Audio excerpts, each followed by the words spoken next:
खवातीन के मसाइल। लिकोरिया, सफेद पानी वाइट डिस्चार्ज से क्या होता है? Girls must watch. White discharge. White discharge से सिर्फ वजू टूट जाता है, गुसल नहीं तुड़ता। बहुत सी फीमेल्स वाइट डिस्चार्ज हानि के वजह से अपनी नमाजें छोड़ देती है, ये सोचकर कि वो तो नापाक हो चुके हैं। ऐसा बिल्कुल नहीं है। वाइट डिस्चार्ज से सिर्फ आपका वजू ही टूटा है, गुसल बिल्कुल नहीं टूटा। White discharge. वाइट डिस्चार्ज में नमाज। जिन्हें कंटिन्यूअसली वाइट डिस्चार्ज अगर होता है तो ये एक तरह की बीमारी है। तो जिन्हें ये परेशानी है वो औरत अपनी शर्मगा को अच्छे से धोले, जितने हिस्से पर लगा है उतना हिस्सा धोले।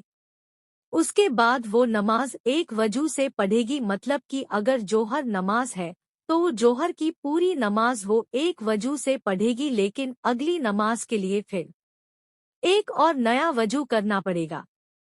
White discharge.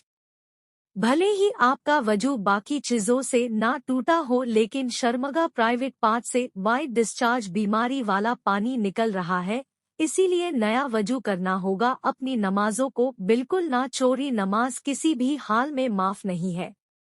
Note: white discharge ज्यादा हो तो डॉक्टर से इलाज करवाएं जिससे आपकी ये परेशानी भी दूर हो।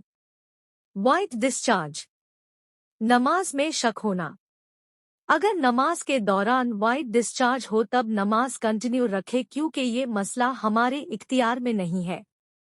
It's a natural. कभी कभी ऐसा भी नमाज के दौरान लगता है कि हमारे जिस्म से कुछ खारिज हो रहे हैं, ये शैतान की चाल होती है। शक में नमाज ना तोड़े जब तक ये यकीन ना हो कि जिस्म से कुछ खारिज हो रहा है, तब तक नमाज ना तोड़े, क्योंकि शक की बुनियाद पर वाजू कभी नहीं तुड़ता। Save and share.